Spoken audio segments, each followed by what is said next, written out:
Micro services के बारे में जानने से पहले हमें जानना चाहिए कि हमें इसकी ज़रूरत क्यों पड़ी। माइक्रो सर्विसेज से पहले हम यूज़ करते थे मोनोलिथिक आर्किटेक्चर। इसमें क्या होता है, इसमें हम अपने इंटायर सॉफ्टवेयर को as a single unit develop करते हैं। For example Amazon. अमेज़न की ये जैसे कि डिफरेंट डिफरेंट सर्विसेज हो गई, catalogue, warehouse, payment, order processing. और अगर हमको अमेज़न इंटायरली डेवलप करना है, साथ ही साथ इनके डिफरेंट सर्विसेज डेवलप करनी है, तो हम as a single unit develop करते हैं इनको। तो इसके कारण जो हमारा कोड बेस होता है वो बहुत बड़ा हो जाता है। और इसमें जो ये सारी सर्विसेज होती हैं टाइटली कपल्ड होती हैं। मतलब अगर किसी एक में एरर आता है तो हमारा इंटायर सॉफ्टवेयर डाउन हो जाता है। अगर हम कोई ने स्केल भी करना है तो हमको पूरे सॉफ्टवेयर को स्केल करना पड़ेगा एक साथ। तो इसी सारी प्रॉब्लम्स को ओवरकम करने के लिए माइक्रो सर्विसेज आर्किटेक्चर आया। माइक्रो सर्विसेज आर्किटेक्चर में हम अपने सॉफ्टवेयर की हर एक सर्विसेज को ना डिफरेंट डिफरेंट माइक्रो सर्विस, छोटी छोटी माइक्रो सर्विसेज में बांट देते हैं। जैसे कि कैटलॉग, ये वेयर हाउस, पेमेंट, ऑर्डर, इन सब छोटी छोटी माइक्रो सर्विसेज में हमने बांट दिया। और हम ये भी कह सकते हैं कि हम इनको छोटे छोटे प्रोजेक्ट्स में बांट देते हैं। मोनोलिथिक में क्या होता है, अगर हमको किसी जावा में डेवलप करना है अमेज़न को, तो हमको एंटायर हर एक सर्विस को जावा में ही डेवलप करना पड़ेगा। पर माइक्रो सर्विस में ऐसा नहीं होता, ये इंटायरली डिफरेंट प्रोजेक्ट हो जाते हैं। तो हो सकता है कि कैटलॉग जावा में डेवलप हो रहा हो और कार्ड सर्विसेज पाइथन में।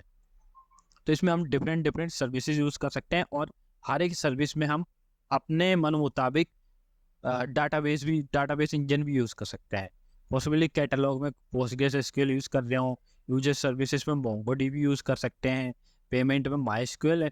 इसी तरह हम डिफरेंट डिफरेंट चीज़ें या different different technology stack use कर सकते हैं अलग अलग माइक्रो सर्विसेज में।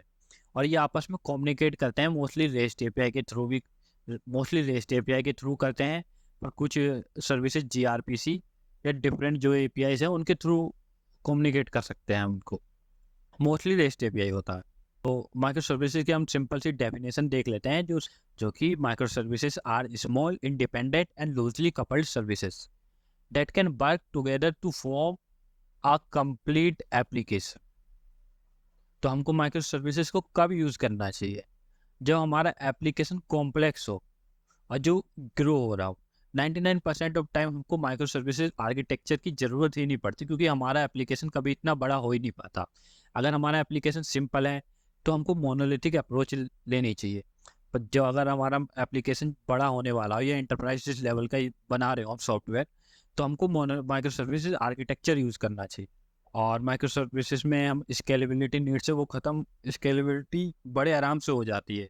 अगर मान लीजिए हमको माइक्रो सर्विसेज आर्किटेक्चर में सिर्फ कैटलॉग सर्विस है, उस पे ज़्यादा ट्रैफिक आ रहा है, तो हम सिर्फ कैटलॉग सर्विस को स्केल कर सकते हैं बिना बाकी सर्विसेज को स्केल किए हुए। इसमें हमारे रिसोर्सेज बच जाते हैं, तभी इसमें स्केलेबिलिटी नीड्स पूरी होती है, जो कि हमारा हार्डवेयर और कॉस्टिंग हमको कम पड़ती है, कॉस्ट एफिशिएंट होता है। अगर आप माइक्रो सर्विस आर्किटेक्चर में भी ये होता है कि अगर आप बहुत जल्दी जल्दी डेवलप या कमिट्स कर रहे हो चीज़ों को, तो डिफरेंट डिफरेंट सर्विसेज आप अलग अलग करके डेवलप कर सकते हो, जिसमें अलग अलग टीम्स अलग अलग टेक्नोलॉजी स्टैक्स के साथ मिल के काम कर सकती हैं। अलग अलग प्रोजेक्ट पे आप इंटीग्रेट करते हो और रेस्ट एपीआई के थ्रू कम्युनिकेट करती हैं बाकी सारी एप्लीकेशंस।